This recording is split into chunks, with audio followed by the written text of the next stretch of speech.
त्रिलोकमंडन हाथी का पूर्वभव 85वां पर्व कथा। अथानंतर गौतम स्वामी राजा श्रेणिक से कहते हैं कि हे राजन, इसी बीच में अनेक मुनियों के साथ साथ देशभूषण और कुलभूषण केवली अयोध्या में आए। वे देशभूषण कुलभूषण जिन्हें कि वंशस्थविल पर्वत पर चतुरानन प्रतिमा योग को प्राप्त होने पर उनके पूर्वभव के वैरी ने उपसर्ग किया था और वीर रामलक्ष्मण के द्वारा सेवा किए जाने पर जिन्हें लोकालोक को प्रकाशित करने वाला केवल ज्ञान उत्पन्न हुआ था, 2-3 तदनंतर संतोष को प्राप्त हुए गरुडेंद्र ने भक्ति और स्नेह से युक्त हो रामलक्ष्मण के लिए नाना प्रकार के रत्न, अस्त्र और वाहन प्रदान किए थे। निरस्त होने के कारण रण में संशय अवस्था को प्राप्त हुए रामलक्ष्मण ने जिनके प्रसाद से शत्रु को जीता था तथा राज्य प्राप्त किया था, देव और धरणेंद्र जिनकी स्तुति कर रहे थे तथा तीनों लोकों में जिनकी प्रसिद्धि थी, ऐसे वे मुनिराज देशभूषण तथा कुलभूषण नगरियों में प्रमुख अयोध्या नगरी में आए। जिस प्रकार पहले संजय और नंदन नामक मुनिराज आए थे, उसी प्रकार आकर वे नंदनवन के समान महेंद्रोदय नामक वन में ठहर गए। वे केवली मुनियों के महासंग से सहित थे, चंद्रमा और सूर्य के समान देदीप्यमान थे तथा परम अभ्युदय के धारक थे। उनके आते ही नगरी के लोगों को इनका ज्ञान हो गया। 8 तदनंतर वंदना करने के अभिलाषी राम, लक्ष्मण, भरत और शत्रुघ्न ये चारों भाई उन केवलियों के पास जाने के लिए उद्यत हुए। सूर्योदय होने पर उन्होंने नगर में सर्वत्र घोषणा कराई। तदनंतर उन्नत हाथियों पर सवार हो एवं जातिस्मरण से युक्त त्रिलोकमंडन हाथी को आगे कर देवों के समान सुंदर चित्त के धारक होते हुए वे सब उस स्थान की ओर चले जहाँ की कल्याण के पर्वत स्वरूप दोनों निर्ग्रंथ मुनिराज विराजमान थे, जिनका उत्तम अभिप्राय जिनशासन में लग रहा था, जो साधुओं की भक्ति करने में तत्पर थी। सैकड़ों देवियां जिनके साथ थी तथा देवांगनाओं के समान जिनकी आभा थी, ऐसी है श्रेणिक। उन चारों भाइयों की माताएं कौशल्या, सुमित्रा, कैकेयी और सुप्रभा भी जाने के लिए उद्यत हुई, जो मुनिराज के दर्शन करने की तृष्णा से ग्रस्त थे तथा महावैभव से सहित थे। ऐसे सुग्रीव आदि विद्याधर भी हर्षपूर्वक वहां आए थे। पूर्ण चंद्रमा के समान मुनिराज का छत्र देखते ही रामचंद्र आदि हाथियों से उतरकर पैदल चलने लगे। सबने हाथ जोड़कर यथाक्रम से मुनियों की स्तुति की, प्रणाम किया, पूजा की और तदनंतर सब अपने अपने योग्य भूमियों में बैठ गए। उन्होंने एकाग्र चित्त होकर संसार के कारणों को नष्ट करने वाले एवं धर्म की प्रशंसा करने में तत्पर मुनिराज के वचन सुने। उन्होंने कहा कि अनुधर्म और पूर्ण धर्म, अनुव्रत और महाव्रत ये दोनों मोक्ष के मार्ग हैं। इनमें से अनुधर्म तो परंपरा से मोक्ष का कारण है, पर महाधर्म साक्षात ही मोक्ष का कारण कहा गया है। पहला अनुधर्म महाविस्तार से सहित है तथा गृहस्थाश्रम में होता है, और दूसरा जो महाधर्म है वह अत्यंत कठिन है तथा महाशूरवीर निर्ग्रंथ साधुओं के ही होता है। इस अनादिनिधन संसार में लोभ से मोहित हुए प्राणी नरक आदि कुयोनियों में तीव्र दुख पाते हैं। इस संसार में धर्म ही परम बंधु है, धर्म ही महाहितकारी है। निर्मल दया जिसकी जड़ है, उस धर्म का फल नहीं कहा जा सकता। धर्म के समागम से प्राणी समस्त इष्ट वस्तुओं को प्राप्त होता है। लोक में धर्म अत्यंत पूज्य है। जो धर्म की भावना से सहित है, लोक में वही विद्वान कहलाते हैं। जो धर्म दयामूलक है, वही महाकल्याण का कारण है।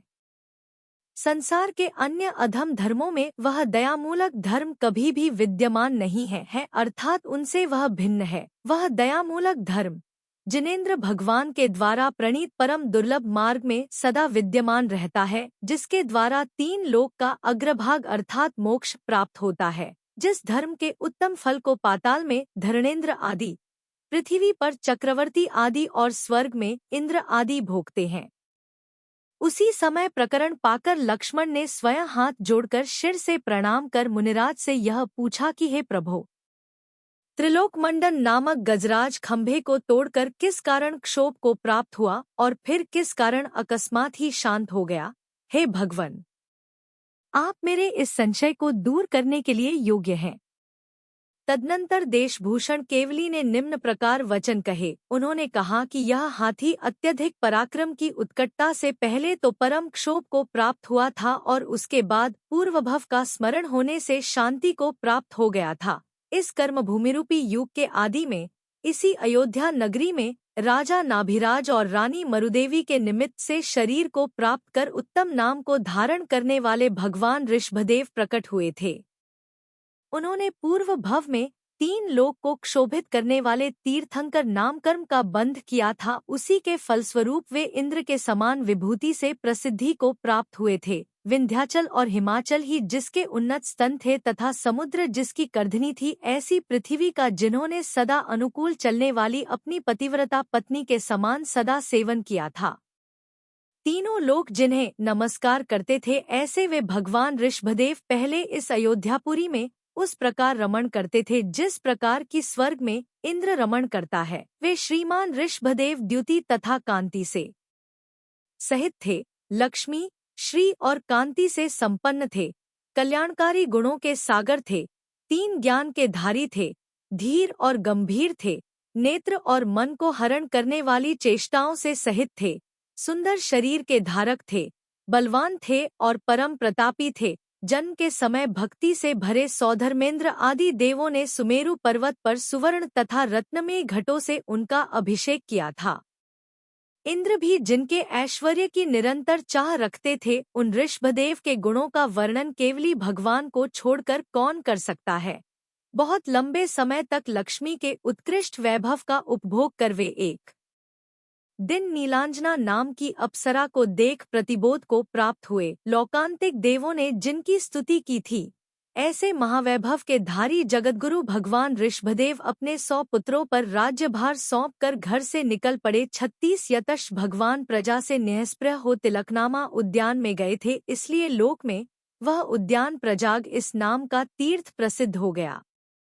वे भगवान समस्त परिग्रह का त्याग कर 1000 वर्ष तक मेरु के समान अचल प्रतिमा योग से खड़े रहे, अर्थात 1000 वर्ष तक उन्होंने कठिन तपस्या की। स्वामी भक्ति के कारण उनके साथ जिन 4000 राजाओं ने मुनिव्रत का धारण किया था, 6 महीने के भीतर ही दुहसा परीक्षों से पराजित हो उन क्षुद्र पुरुषों ने अपना निश्चय तोड़ दिया, स्वेच्छानुसार नाना प्रकार के व्रत धारण कर लिए और वे अज्ञानी जैसी चेष्टा को प्राप्त हो फलमूल आदि का भोजन करने लगे। उन भ्रष्ट राजाओं के बीच महामानी कषायलेगेरु से रंगे वस्त्रों को धारण करने वाला तथा कषाय युक्त बुद्धि से युक्त जो मरीचि नाम का साधु था, उसने परिव्राजक का मत प्रचलित किया।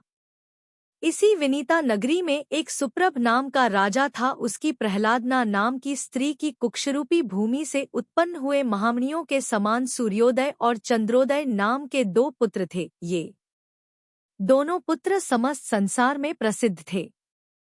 उन्होंने भगवान आदिनाथ के साथ ही दीक्षा धारण की थी, परंतु मुनिपद से भ्रष्ट होकर वे पारस्परिक तीव्र प्रीति के कारण अंत में मरीचि की शरण में चले गए। माया में तपश्चरण और व्रत को धारण करने वाले मरीचि के उन दोनों शिष्यों के अनेक शिष्य हो गए जो परिव्राट नाम से प्रसिद्ध हुए। मिथ्या धर्म का आचरण करने से वे दोनों चतुर्गति रूप संसार में साथ साथ भ्रमण करते रहे। उन दोनों भाइयों ने पूर्ववों में जो शरीर छोड़े थे, उनसे समस्त पृथ्वी भर गई थी। तदनंतर चंद्रोदय का जीव कर्म के वशीभूत हो नाग नामक नगर में राजा हरिपति के मनोलूता नामक रानी से कुलंकर नामक पुत्र हुआ, जो आगे चलकर उत्तम राज्य को प्राप्त हुआ। और सूर्योदय का जीव इसी नगर में विश्वांक नामक ब्राह्मण के अग्निकुंडा नाम की स्त्री से श्रुतिरथ नाम का विद्वान पुत्र हुआ। अनेक भवों में वृद्धि को प्राप्त हुए पूर्व स्नेह के संस्कार से श्रुतिरथ राजा कुलंकर का पुरोहित हुआ। किसी समय राजा कुलंकर गोत्र परंपरा से जिनकी सेवा होती आ रही थी, ऐसे तपस्वियों की सेवा करने के लिए जा रहा था। सो मार्ग में उसने किन्हीं दिगंबर मुनिराज के दर्शन किए। उन मुनिराज का नाम अभिनंदित था। वे अवधिज्ञान रूपी नेत्र से सहित थे तथा सब लोगों का हित चाहने वाले थे। जब राजा कुलंकर ने उन्हें नमस्कार किया, तब उन्होंने कहा कि हे राजन, तू जहाँ जा रहा है वहाँ तेरा संपन्न पितामह जो तापस हो गया था, मरकर साफ हुआ है और काष्ठ के मध्य में विद्यमान है। एक तापस उस काष्ठ को चीर रहा है, सो तू जाकर उसकी रक्षा करेगा। जब कुलंकर वहां गया तब मुनिराज के कहे अनुसार ही सब हुआ। तदनंतर उन तापसों को मिथ्याशास्त्र से युक्त देखकर राजा कुलंकर उत्तम प्रबोध को प्राप्त हो मुनिपद धारण करने के लिए उद्यत हुआ। 56 अथानंतर राजा वसु और पर्वत के द्वारा अनुमोदित अजैर्यष्टव्यम इस श्रुति से मोह को प्राप्त हुए पापकर्मा श्रुतिरथ नामा पुरोहित ने उन्हें मोह में डालकर इस प्रकार कहा कि हे राजन, वैदिक धर्म तुम्हारी वंश परंपरा से चला रहा है, इसलिए यदि तुम राजा हरिपति के पुत्र हो तो उसी वैदिक धर्म का आचरण करो। हे नाथ, अभी तो वेद में बताई हुई विधि के अनुसार कार्य करो, फिर पिछली अवस्था में अपने पद पर पुत्र को स्थापित कर आत्मा का हित करना। हे राजन, मुझ पर प्रसाद करो, प्रसन्न हो। अथानंतर राजा कुलंकर ने यह बात ऐसी ही है यह कहकर पुरोहित की प्रार्थना स्वीकृत की। तदनंतर राजा की श्रीदामा नाम की प्रिय स्त्री थी जो परपुरुषासक्त थी। उसने उक्त घटना को देखकर विचार किया कि जान पड़ता है इस राजा ने मुझे अन्य पुरुष में आसक्त जान लिया है, इसीलिए यह विरक्त हो दीक्षा लेना चाहता है। अथवा यह दीक्षा लेगा या नहीं लेगा इसकी मन की गति को कौन जानता है। मैं तो इसे विष देकर मारती हूँ। ऐसा विचार कर उस पापिनी ने पुरोहित सहित राजा कुलंकर को मार डाला। 60-62 तदनंतर पशुघात का चिंतवन करने मात्र के पाप से वे दोनों मरकर निकुंज नामक वन में खरगोश हुए। 63 तदनंतर कर्मरूपी वायु के वेग से प्रेरित हो क्रम से मेंढक, चूहा, मयूर, अजगर और मृग पर्याय को प्राप्त हुए। तत्पश्चात अविरत पुरोहित का जीव हाथी हुआ और राजा कुलंकर का जीव मेंढक हुआ, सो हाथी के पैर से दबकर मेंढक मृत्यु को प्राप्त हुआ। पुनः सूखे सरोवर में मेंढक हुआ, सो कौ ने उसे खाया। तदनंतर मुर्गा हुआ और हाथी का जीव मार्जार हुआ। 66 सो मार्जार ने मुर्गा का भक्षण किया। इस तरह कुलंकर का जीव 3 भव तक मुर्गा हुआ और पुरोहित का जीव जो मार्जार था वह मनुष्यों में उत्पन्न हुआ, सो उसने उस मुर्गा को खाया। तदनंतर राजा और पुरोहित के जीव क्रम से मच्छ और शिशुमार अवस्था को प्राप्त हुए। सो धीवरों ने जाल में फंसाकर उन्हें पकड़ा तथा कुल्हाड़ों से काटा, जिससे मरण को प्राप्त हुए। 68 तदनंतर उन दोनों में जो शिशुमार था वह मरकर राजगृह नगर में बहवाश नामक पुरुष और उल्का नामक स्त्री के विनोद नाम का पुत्र हुआ, तथा जो मच्छ था वह भी कुछ समय बाद उसी नगर में तथा उन्हीं दंपति के रमण नाम का पुत्र हुआ। दोनों ही अत्यंत दरिद्र तथा मूर्ख थे, इसलिए रमण ने विचार किया कि अत्यंत दरिद्रता अथवा मूर्खता के रहते हुए मनुष्य मानो 2 पैर वाला पशु ही है। ऐसा विचार कर वह वेद पढ़ने की इच्छा से घर से निकल पड़ा। तदनंतर पृथ्वी में घूमते हुए उसने गुरुओं के घर जाकर अंगों सहित 4 वेदों का अध्ययन किया। अध्ययन के बाद वह पुनः अपने घर की ओर चला, जिसे भाई के दर्शन की लालसा लग रही थी। ऐसा रमण चलता चलता जब सूर्यास्त हो गया था और आकाश में मेघों में अंधकार छा रहा था, तब राजगृह नगर आया। वहां वह नगर के बाहर एक पुराने बगीचा में जो यक्ष का मंदिर था उसमें ठहर गया। वहां निम्न प्रकार घटना हुई। रमण का जो भाई विनोद राजगृह नगर में रहता था, उसकी स्त्री का नाम समिधा था। यह समिधा दुराचारिणी थी, सो अशोकदत्त नामक जार का संकेत पाकर उसी यक्ष मंदिर में पहुंची जहां की रमण ठहरा हुआ था। 74 अशोकदत्त को मार्ग में कोतवाल ने पकड़ लिया, इसलिए वह संकेत के अनुसार समिधा के पास नहीं पहुंच सका।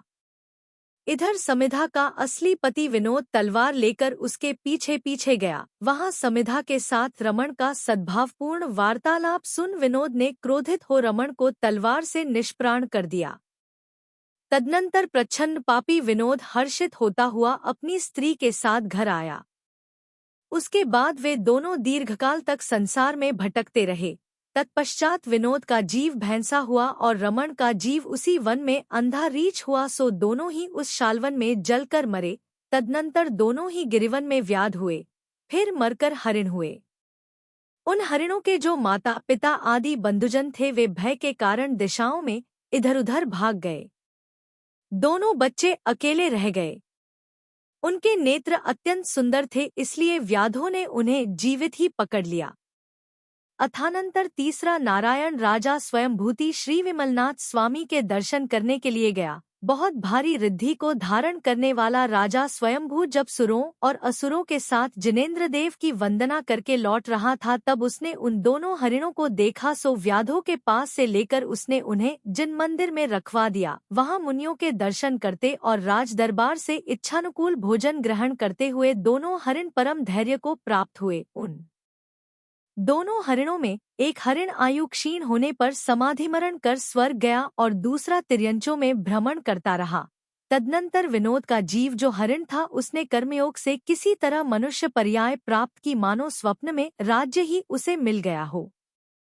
अथानंतर जम्बूद्वीप के भरत क्षेत्र में कापिल्य नामक नगर के मध्य 22 करोड़ दिनार का धनी एक धनद नाम का वैश्य रहता था। सो रमण का जीव मरकर जो देव हुआ था, वह वहां से च्युत हो उसकी वारुणी नामक स्त्री से भूषण नाम का उत्तम पुत्र हुआ। किसी निमित्त ज्ञानी ने धनद वैश्य से कहा कि तेरा यह पुत्र निश्चित ही दीक्षा धारण करेगा। सो निमित्त ज्ञानी के वचन सुन धनद संसार से उद्विग्न चित्त रहने लगा। उस उत्तम पुत्र की प्रीति से युक्त धनद सेठ ने एक ऐसा घर बनवाया जो सब कार्य करने के योग्य था। उसी घर में उसका भूषण नामा पुत्र रहता था। भावार्थ, उसने सब प्रकार की सुविधाओं से पूर्ण महल बनवाकर उसमें भूषण नामक पुत्र को इसलिए रखा कि कहीं बाहर जाने पर किसी मुनि को देखकर वह दीक्षा न ले ले।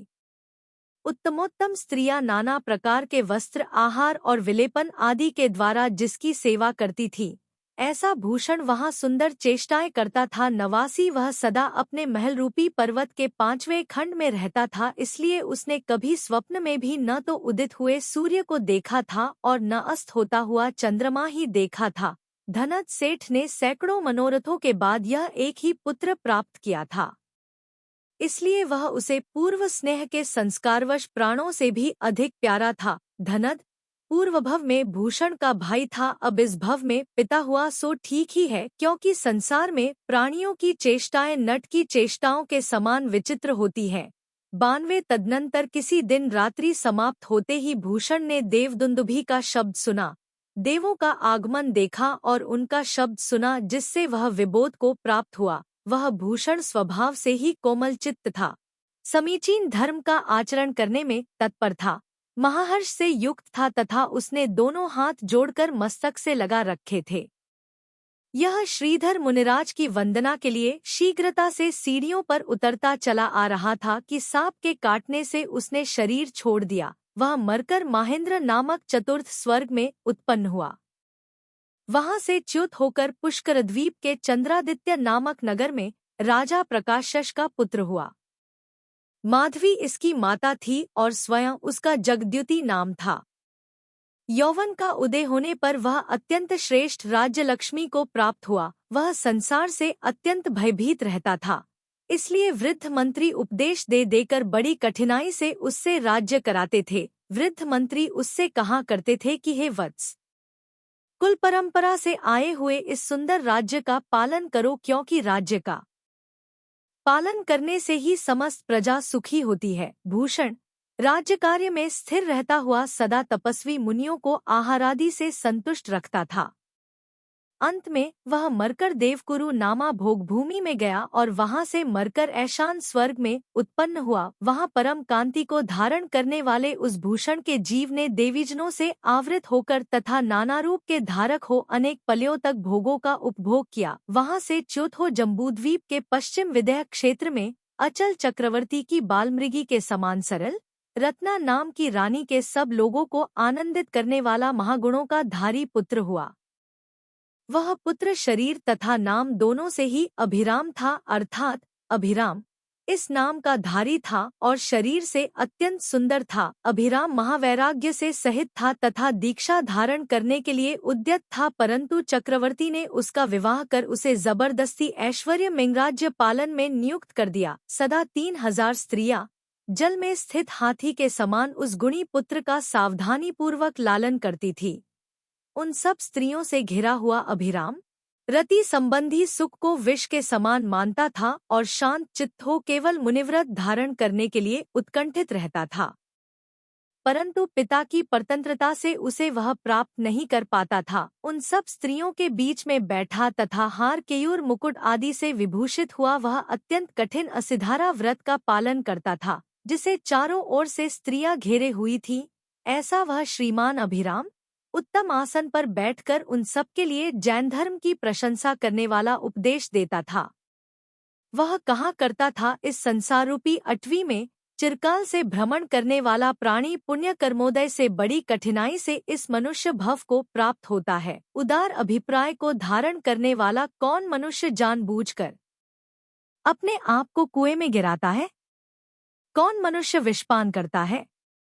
अथवा कौन मनुष्य पहाड़ की चोटी पर शयन करता है? अथवा कौन मनुष्य रत्न पाने की इच्छा से नाग के मस्तक को हाथ से छूता है? अथवा विनाशकारी इन इंद्रियों के विषयों में किसे कब संतोष हुआ है?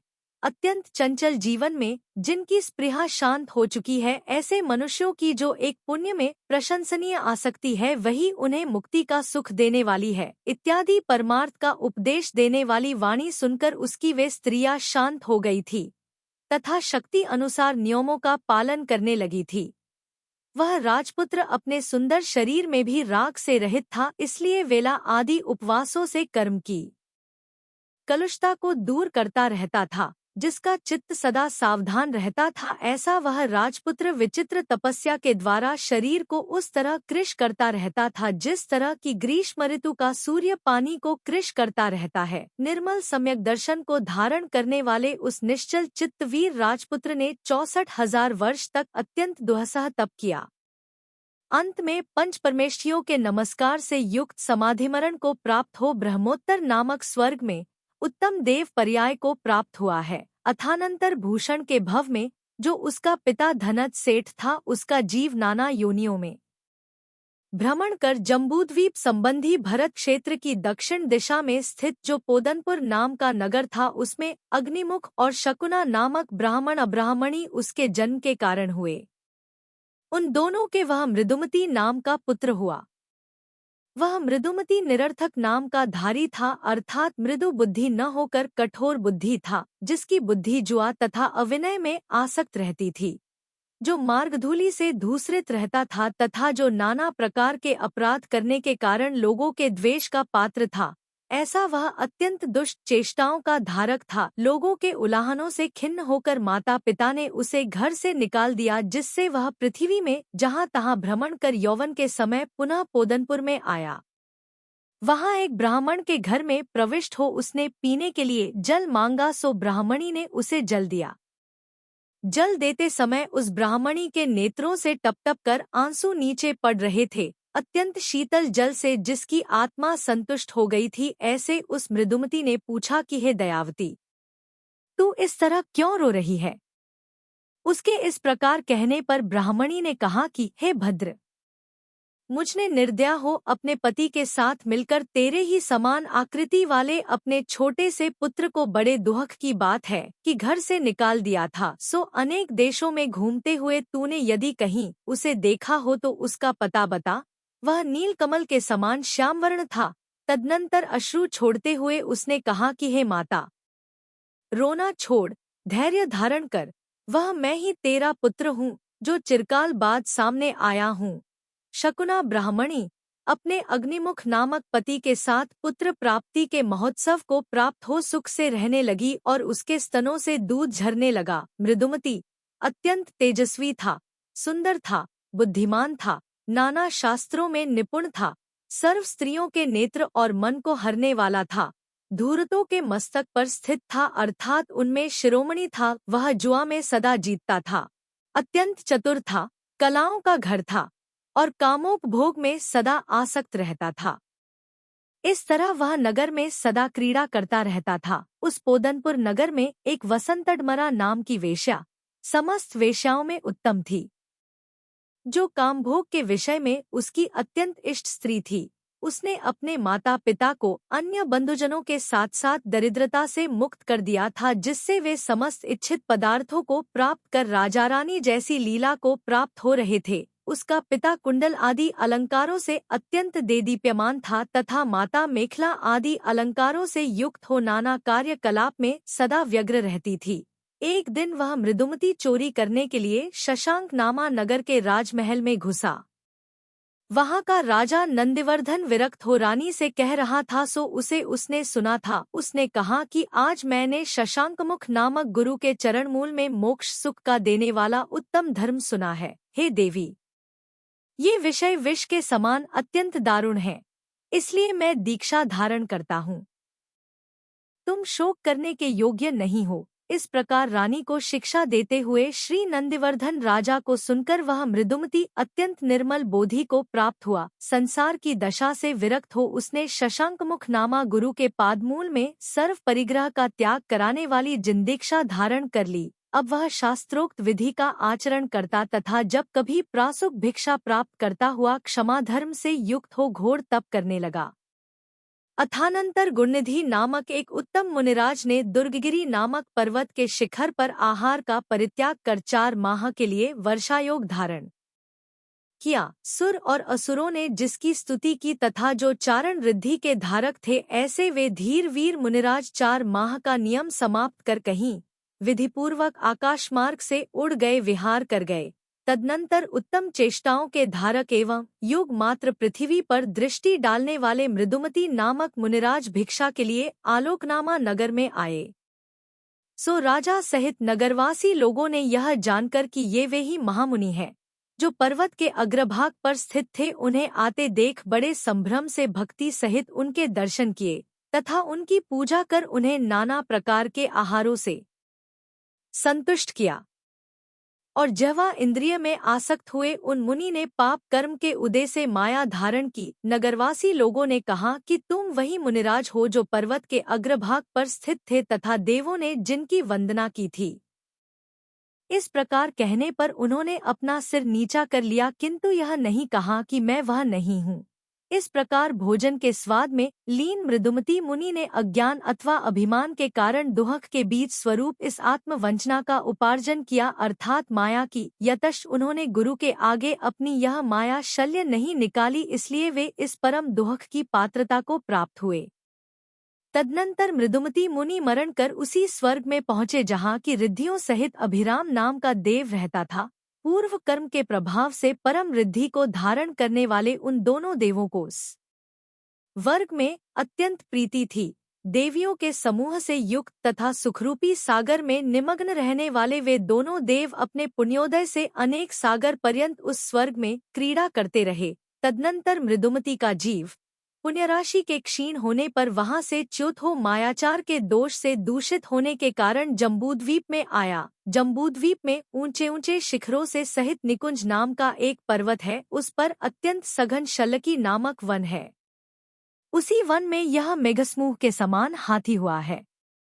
इसका शब्द क्षोभ को प्राप्त हुए समुद्र के समान है। इसने अपनी गति से वायु को जीत लिया है। क्रोध के समय इसका आकार अत्यंत भयंकर हो जाता है। यह महाअभिमानी है। इसकी दाढ़ें चंद्रमा के समान उज्ज्वल है। यह गजराज के गुणों से सहित है। विजय आदि महागजराजों के वंश में उत्पन्न हुआ है। परम दीप्ति को धारण करने वाला है। मानो ऐरावत हाथी से द्वेष ही रखता है। स्वेच्छानुसार युद्ध करने वाला है। सिंह व्याघ्र बड़े बड़े वृक्ष तथा छोटी मोटी अनेक गोल चट्टानों का विनाश करने वाला है। मनुष्यों की बात जाने दो विद्याधरों के द्वारा भी इसका पकड़ा जाना सरल नहीं है। यह अपनी गंधमात्र से समस्त वन्य पशुओं को भय उत्पन्न करता है तथा नाना प्रकार के पल्लवों से युक्त पहाड़ी निकुंजों में क्रीड़ा करता रहता है, जिसे कोई क्षोभित नहीं कर सकता तथा जो नाना प्रकार के फूलों से सुशोभित है। ऐसे मानस सरोवर में यह अपने अनुयायियों के साथ क्रीड़ा करता है। 157 यह अनायास दृष्टि में आए हुए कैलाश पर्वत पर तथा गंगा नदी के मनोहर हृदयों में अत्यंत सुखी होता हुआ श्रेष्ठ शोभा को प्राप्त होता है। 158 अपने बंधुजनों के महाभ्युदय को बढ़ाने वाला यह हाथी इनके सिवाय अत्यंत मनोहर पहाड़ी वन प्रदेशों में सुंदर क्रीड़ा करता है। अनुकूल आचरण करने में तत्पर रहने वाली हजारों हथिनियों के साथ मिलकर यह यूथपति के योग्य सुख का उपभोग करता है।